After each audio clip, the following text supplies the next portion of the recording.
تاہم اسے جلد ہی قتل کر دیا گیا تھا۔ اس کے بعد رومن سلطنت میں سول وار سینٹ کے حامیوں اور شاہی نظام کے حامیوں کے درمیان ہوئی جنگ، جس میں شاہی نظام کے حامی اگسٹس کی قیادت میں جیت گئے تھے اور رومن سلطنت میں شہنشاہی نظام رائج ہوا تھا۔ خواتین و حضرات، رومن سلطنت کے بادشاہ کے پاس پہلی صدی عیسوی تک سارا یورپ، آدھا افریقہ، مڈل ایسٹ تک کے ممالک آ گئے تھے، جو اس وقت کی دریافت دنیا کے 80% حصے بنتے تھے۔ محققین کہتے ہیں رومن کنگڈم میں یہودیوں نے موجودہ فلسطین میں جب اپنی خود مختار ریاست بنانے کے لیے 3 بار بغاوتیں کیں تو ان کی 2 کروڑ سے زائد آبادی رومن فوجوں نے ہلاک کر دی تھی۔ 306 قبل مسیح میں رومن امپائر کے 2 حصے، مشرقی رومن امپائر جو قسطنطنیہ میں قائم تھی اور مغربی رومن امپائر جو روم میں قائم تھی، وہ تقسیم ہو گئیں۔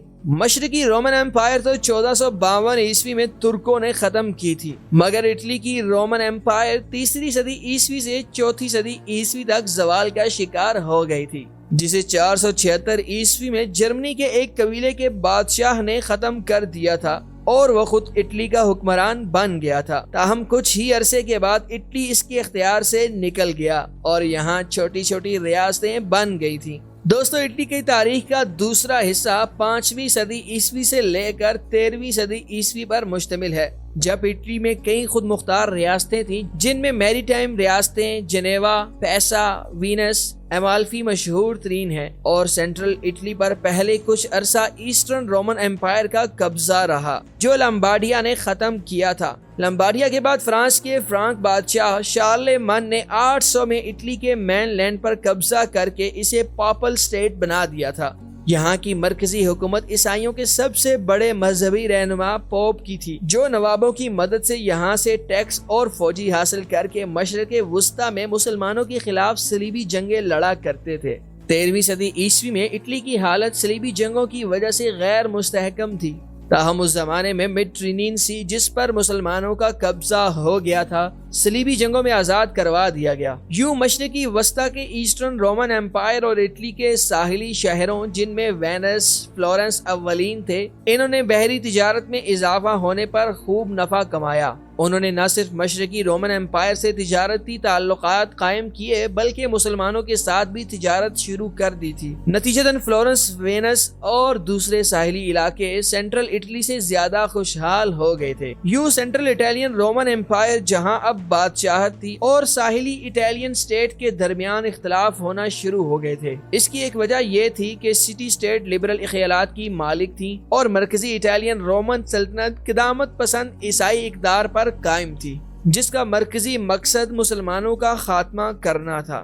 ناظرین، 15ویں صدی میں اٹالین رومن سلطنت کی بادشاہت فرانس نے شاہی خاندان کے پاس جب چلی گئی تو انہوں نے سٹی سٹیٹ کے خلاف جنگوں کی ایک سیریز لڑی تھی، جن میں فلورنس محاصرہ، war of league of cooking مشہور ہیں۔ ان لڑائیوں میں سٹی سٹیٹ کو شکست ہوئی۔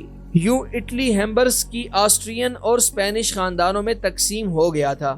18ویں صدی عیسوی تک اٹلی ہیپسبرگ خاندان کی غلامی میں رہا تھا۔ اٹلی کو تب آزادی ملی جب نپولین بوناپارٹ نے اٹلی پر قبضہ کر کے ہیپسبرگ خاندان کا مکمل راج ختم کر دیا تھا اور اٹلی کو چھوٹے چھوٹے سسٹرز ریاستوں میں تقسیم کر دیا تھا۔ تاہم 1815 میں ویانا آف کانگریس کے بعد اٹلی کو دوبارہ تقسیم کر کے مختلف طاقتور حکمران خاندانوں میں تقسیم کر دیا گیا۔ 1815 سے 1861 تک اٹلی میں کئی بار عوامی بغاوتیں ہوئیں۔ بالآخر عوام نے 1861 میں اٹلی کی ایک مقامی اٹالین ریاست پیڈی مونٹ کے بادشاہ وکٹر ایمونیل دوم کی مدد سے اٹلی کو دیگر یورپی اقوام کی غلامی سے آزاد کر کے ایک خود مختار ملک بنا دیا تھا اور یہاں آئین بنا کر آئینی بادشاہت کا نظام نافذ کر دیا گیا تھا۔ خواتین و حضرات، پہلی جنگ عظیم میں اٹلی نے برطانیہ کا ساتھ دیا، مگر جنگ میں شرکت عوامی خواہشات کے بالکل متضاد تھی۔ 1919 میں ایک سیاسی رہنما میسولینی نے فاشزم کی تحریک شروع کی تھی اور اٹالین حکومت کے خلاف تحریکیں شروع کر دی تھیں۔ 1922 میں میسولینی نے فاشسٹ پارٹی کی 30,000 باغیوں کے ساتھ اٹالین حکومت کو ختم کر دیا تھا اور فاشسٹ اٹلی کی بنیاد رکھی تھی۔ میسولینی بےحد سخت ڈکٹیٹر تھا۔ دوسری جنگ عظیم میں اٹلی نے جرمنی کا ساتھ دیا تھا، جس کے بعد ایک عوامی بغاوت میں میسولینی کو سرعام قتل کر دیا گیا تھا۔